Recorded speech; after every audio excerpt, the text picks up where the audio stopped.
Did I do the ahoy there? Ahoy there, mateys. You guys told me to do it, I think. We're doing absolute value and piecewise notation today. To do piecewise notation, it's just another way of describing an absolute value function. And we're going to describe it using the definition of an absolute value. So here's the definition. So basically, if this quantity is already positive, we don't need to use the absolute value. It doesn't do anything for us, okay? If this quantity is negative, so if x is less than 0, then we basically multiply the function by -1, right? And that's what I've been telling you guys all this time. That's what an absolute value really does. So piecewise notation is called piecewise because we're going to split up a function into separate pieces. And we're going to specifically tell the reader what values of x do we use for each piece, okay? It's easier to see it visually. So if we look at a graph here, we'll break this up into piecewise notation. So the question is, can you write this function in piecewise notation? So the solid line, that's the absolute value of x plus 2, all right? Where does the absolute value actually do any work? Well, it's always going to be at the pivot point. So you can label that pivot point. AKA, we talked about this before, what's the pivot point? It's also the x-intercept. So it's the x-intercept of the original function. So if you go find the x-intercept of y equal x plus 2, so you set y equal to 0, you'll get x equal -2. So when you're doing piecewise notation, find the pivot point, and if it's a line, everything to the right of it's already positive. Right, so this line, these y values are positive, so the absolute value isn't actually doing anything for us. So when you write piecewise notation, you would write, okay, so I don't like how this is written. I'm gonna write it right here. So you go y equals, make a big curly brace. Okay, so essentially our function is x plus 2 as long as the x values are greater than or equal to our pivot point. That'll always be the case for a line. Find your pivot point. It's the original function, no absolute value, when x is greater than or equal to that pivot point. So where does the absolute value kick in? Well, here's the line x plus 2. So the dotted line represents x plus 2, the line. Okay, it would be like this. Any negative y value, the absolute value is going to flip over the x-axis. So take your function, write it in brackets, throw a negative outside to represent the absolute value, go comma, and when do we need to do that? Well, we need to do that if x is less than -2. That's where we flip up over the x-axis. So writing something in piecewise notation actually isn't that hard once you understand. Right? Find the pivot point. Write your function, x greater than or equal to your pivot point. Slap a negative in front of your function, put brackets around it, and then it's x, just flip this sign, x less than the pivot point. You're done. You got it in piecewise notation. Will the pivot point always be the x-intercept? Yeah. Well, Because we can't have it. I mean, you gotta solve this. Yes. Yeah. So you should be okay. Yeah. Well, it always should be because negative values are below x-intercept. Yeah, like your negative values will be below your x-intercept, so it kind of makes sense. Yeah. Okay. Should we test a couple points? Like, if I plug in x equal 1, 2, 3, -3, if I were to use this function, I would get the answer -1, which is down here. But that point needs to be up here. So if I go use this function, if I plug in -3, I get -1 times -1, and then flips over. Okay, so you can see that, hey, that piecewise notation is working for me. So we basically rewrote this without the absolute values. We just use the definition to say, hey, when does that negative actually matter? Okay? So let's do a bunch more examples. We're going to practice sketching it too, but you should be comfortable doing it without a graph, but we'll sketch them. So we'll do A, and then we'll do B. I'm not sure where I'm going to do my work. Let's write our algorithm out first. So, procedure.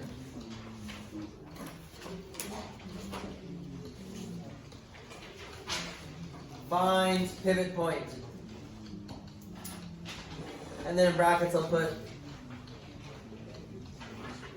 solve for the x-intercept. I'm going to put intercepts because we will be doing parabolas as well.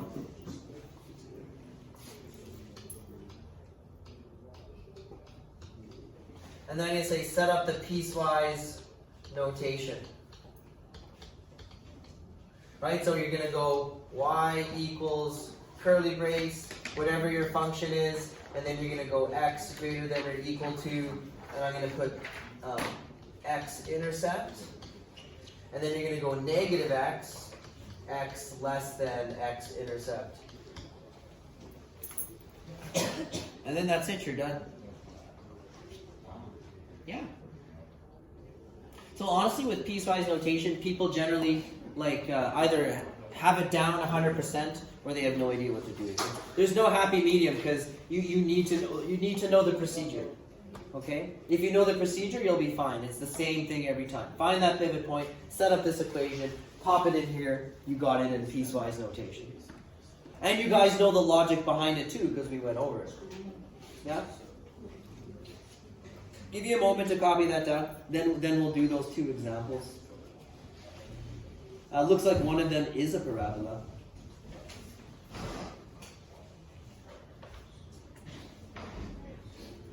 I'll probably maybe go to a new slide. I don't want it to get too messy. I might just use the computer so I can sketch it a little better too. Was everybody comfortable with that?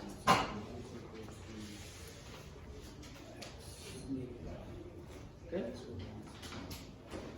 Everyone's good? Okay. Alright, so I'm going to just duplicate the slides. Give me a moment. So actually this time I'm going to erase it so everyone's got it, yeah? Yes? Going once, going twice? Okay. So let's do A. So without even sketching it, let's do it first and then we'll sketch it. So let's find our x-intercept. So I'm just going to set up this. So we're going to have x plus 1. When x is greater than or equal to some number, we're going to find the pivot point.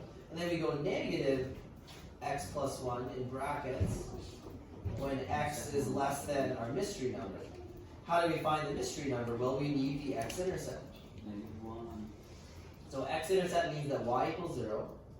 So I'm basically going to ignore my absolute value, and I'm just going to solve this equation, which you could probably do in your head, but hey, why not write it down for the notes?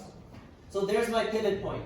So as long as I'm to the right of that pivot point, or exactly equal to it, I can use the non-absolute value version of my function. It's just x plus 1, everything's positive. If I'm less than that pivot point, I need to multiply everything by negative 1 to flip it over the x-axis. So that's why I'm using this function. So you've now successfully taken this that had an absolute value and written it in two pieces with no absolute value.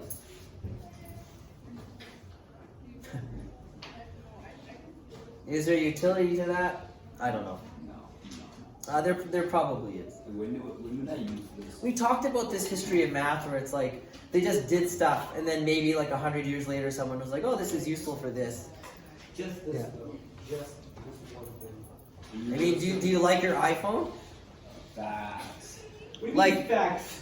What do you mean facts? Well, that is facts. You think they don't use any of this stuff on this? we don't want to get down a tangent hole. Let's call it a tangent hole. Let's sketch Go down a tangent line. a tangent line. I was about to say you have. I think it's more like a tangent spiral. Like it just gets more and more out of control. Then pretty soon we're talking about like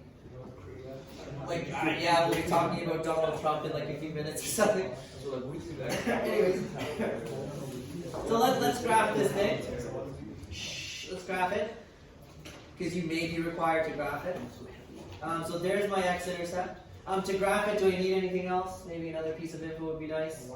Yeah, maybe the y-intercept. Right, so now we're just talking about general graphing knowledge. So y-intercept, that's when x equals 0. Right, so if you go pop it in, what do you get? 1. So there's my y-intercept at 1. So I'm going to now sketch this part of the line. Make sure you include the arrowhead here, indicating it goes on.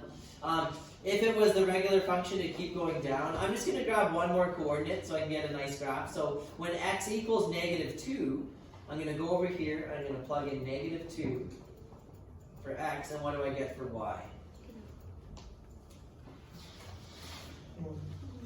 Yeah, I would get negative 1, the absolute value of that, which flips over to 1. So that would be enough info for my graph. But couldn't you just see it from like your Yeah, so what you're talking about is using the symmetry of the graph. And you're right, like it's kind of like a parabola. You know these things are symmetrical. So if you go up one over one, then you can go up one into the left one. And that should be a point on the absolute value graph. I didn't want to use my piecewise notation because I wanted to check it. So now I would check it. I would say, okay, if I was using piecewise notation, does my piecewise work? So if I plug in like, if I plug in x equals 0, which piece would I use for x equals 0? Where does it fit? Fits in this one, right? Because x is greater than or equal to -1. Do I get the value 1? Yeah. Now if I chose x equal -2, then I would say, okay, -2 is less than -1. I'm going to use this branch. Does this equation work? -2 plus 1. There's just a lot of chatter, so just wondering. You get -1 times -1, so you get +1. It seems like my piecewise notation is working, okay? You'll never be 100% certain, but it seems like it's working, yeah? In the piecewise notation, don't we have a closing bracket or no? No. No, it's like a curly brace to be like y equals all this stuff. So we never have a closing No, you don't do a matching one, no. You're basically asking me if I forgot something. That never happens. That never happened. We all know that never happened. Cool questions? It happens all the time. That's the joke. Okay. Let's do the parabola. So I'm going to erase this. Everyone's good? Okay. The parabola I'll have to sketch freehand because it's not going to let me. There we go. Okay. So, to do the parabola, I'm going to say let's sketch so we can see what's going on and then we'll generalize it. Let's sketch just y equals x squared minus 9. Alright, so where's the vertex of this thing? Sorry, say again? The vertex. 0, comma, -9. Alright, so just a sketch. I'm just going to put a point down here. I'm not going to use any tick marks. I'm just going to label it 0, -9. What else do I need to sketch this parabola? X-intercepts, very good. You guys are on the money. So x-intercepts, y equals 0. So I'm solving 0 equals x squared minus 9. So I'm going to factor. It's a difference of squares. So I get x minus 3, x plus 3, and my x-intercepts are plus and minus 3. So again, I'm just doing a sketch, so I'm going to make it nice and wide here. So that's going to be my point -3, and then this is going to be my point +3. And then do your best to draw a nice smooth curve. There. So that's y equal x squared minus 9. Excellent. All right, let's think about the absolute value graph. So if we do the absolute value of that, you guys know now that basically anything below the x-axis is where my y values are negative, which is where this is going to kick in and flip everything over, right? Yeah, so all we need to do is to sketch it, is to get our vertex here and make it 0, 9, right? 0, +9. So I'll do that. I guess that's a sketch, so just approximately, as long as you label it, you're going to be okay.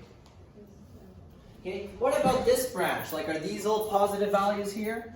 Yeah. Right, so the absolute value is going to go like this, it's going to go like that, and then it's going to continue on like that. So if you have a different color or a highlighter, I'm going to do my best. It's not going to be pretty, but I'm going to try to sketch that. It's going to look something like that. So this is y equals absolute value of x squared minus 9. So let's see if we can look at this and figure out what our piecewise notation would be. Alright, I'm just going to point out that these are the values down here that were negative, and now they're over here, right? So those are the negative values that got flipped. So as I write my piecewise notation, I know that my general formula is okay. Write the function, comma, and then we'll have to list the x values that it's valid for, and then we write the function with a negative in front of it. We just need to figure out, well, what are the x values I'm going to write here? So let's work on the positive side.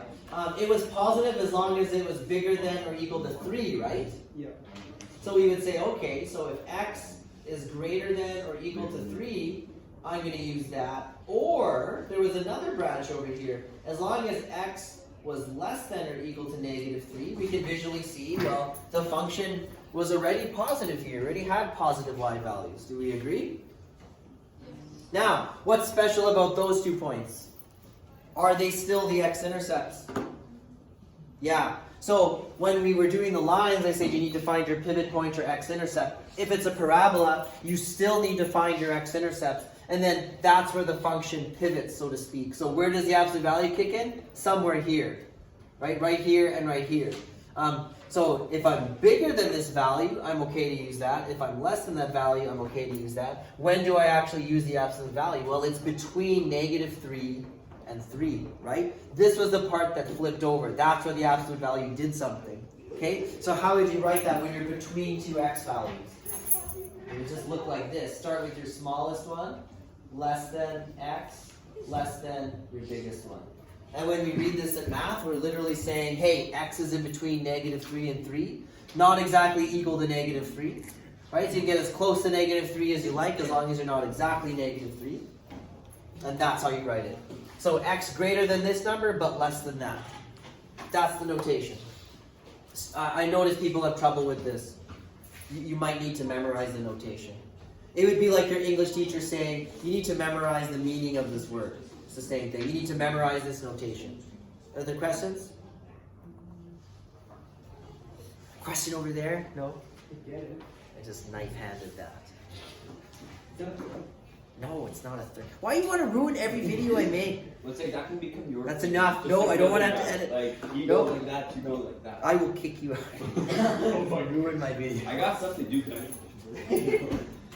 Okay, questions?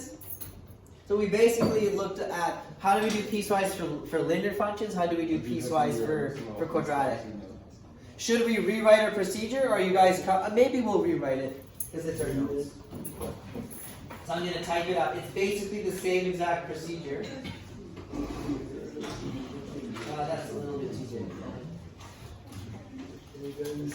So procedure for abs of quadratics. It's basically the same. Can I delete this?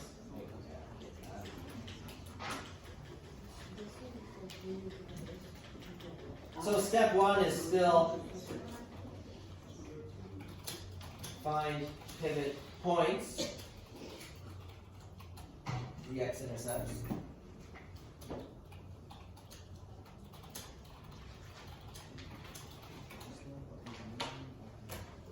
Then you write your piecewise like this.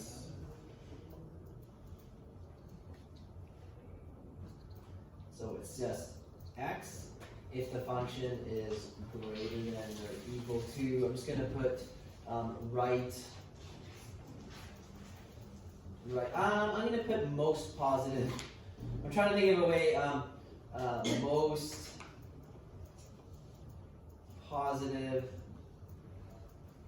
x-intercept. And when I say most positive, I'm just thinking of the number line. So if your 2 x-intercepts are -2 and -1, which one's the most positive? Yeah, right? So the one that's furthest to the right, in other words. So you go x greater than or equal to that one, and then you write or x is less than or equal to most negative x-intercept. There might be a better way to write that, but that's just what came to mind right now. Right? Otherwise, we use negative x, and that's always going to be low number less than x less than high number. Maybe I should have written it like that. Right? So what's your smallest x-intercept? What's your biggest x-intercept? It's always got to be in that order. Right? You want your lowest one here, so x is greater than your lowest, but it's less than your highest. Right? It makes sense if you think about it. So really, I look at this and I'm like, that's the same algorithm as lines. Right? I get really nervous when you memorize things. Like, if you're memorizing this, like, that's okay. The understanding will come, right? like I watched my kid learn how to walk. Like, now could he describe like how he walks? No, but he did it, right? So you can memorize until you get there, I guess, right? I feel a tangent coming on. I'm not going to take it. Yes, you should. You should totally. Because there was like a whole educational. No. There's a whole movement where it's like you must be able to describe every minute detail of why this is, and it's like no. Like you can teach people really complicated tasks without them knowing every single exact step of every single process. You get bogged down in details and then have no idea what you're doing. Is my take on it. Gosh darn, I'm gonna leave that tangent in there. Okay. So it is what it is. Worst case scenario, you can always sketch the graph and do what we did, but that takes a long time, right? Like we're sort of hoping that you kind of get that algorithm down and then you just trust it, right? We know that it works every time for every parabola. Yes, sir. Would we need to know how to make a graph from the piecewise? If we Yes. were just given that.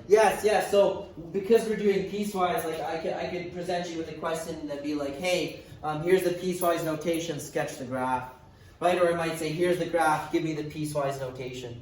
So I might not even give you the equation. I might just say, here's the absolute value graph with a couple points labeled. Like imagine I gave you this W, would you be able to go backwards, right?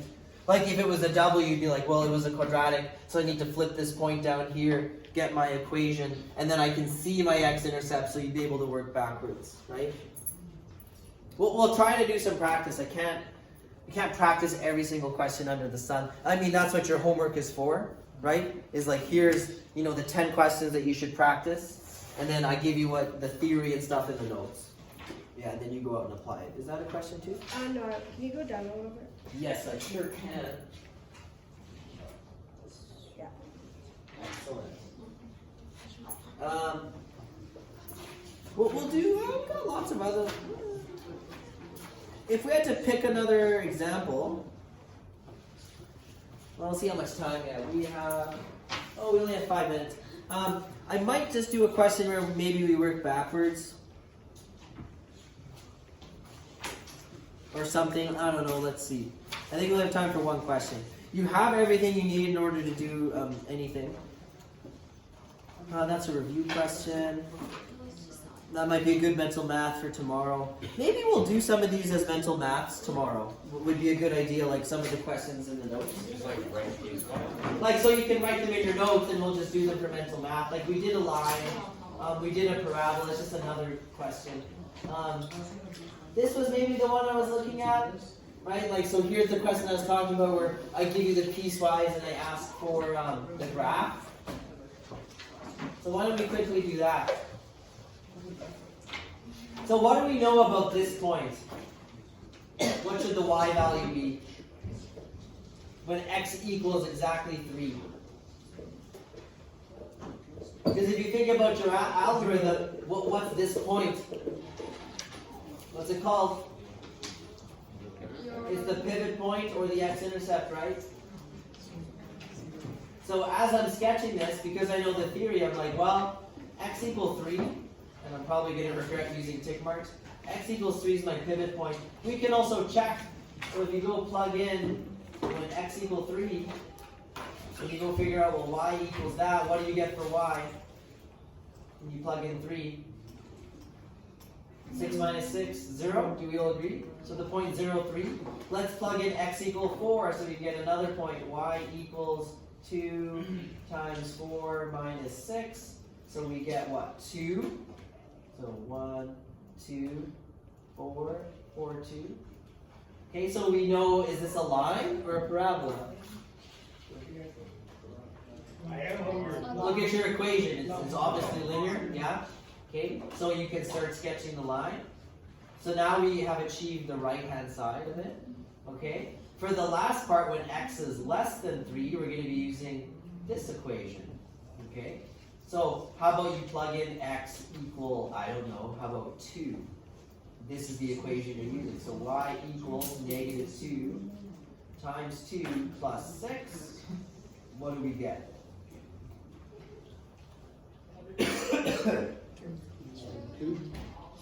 We get 2, so we get the point 2, 2. Now, does that make sense for the symmetry? Right? We go up 1 over 1, so we're expecting to go up 1 and to the left 1, and we should have a point. So everything's checking out. Should we calculate the y-intercept? Yeah, we should. So y-intercept, I mean, you could plug in x equals 0 and use this equation, right? Because that's where it falls. That's what I would do, so I'm going to go plug it in here. So what do we get? 6. So there, we'll label that point 0, 6. So there's a question where we work backwards from the piecewise to this. Hey, just to make sure, what would the actual absolute value function look like? It would be the absolute value of what? 2. Is it the first one or the second one? It's the first one. Yes, it's the first one. Why? Well, because our definition, if you go back and look, where was that? Oh, I think I erased that page, but we can look at it here. This is the original function, right? It's always the positive one. So I know that that would have been what was written inside the absolute value. Would they ever like? I would expect you to write this, by the way. You should state the equation, yeah? So would they ever like try to trick us and like flip the? There are no tricks. Could we like give you a more complicated graph? So, We so you could. know how like the bottom one is always on the bottom? Oh, Would they- yeah. would they ever Yeah, there's try- no reason it needs to be written in this order. It could switch the order. So how do we know? Original? Well, you know that the one that's to the right, I guess, is the. So basically the positive. Yeah, I won't do something weird like switch the order, but it could happen. But I wouldn't purposely do it. Yeah, I feel like it's a good question. No, I don't do stump the chump questions where I'm like, oh, we always did it exactly like this in class. Let me just do it everything backwards just to see what happens. Like, yeah. No, I'll let you imagine. I'm stopping the recording.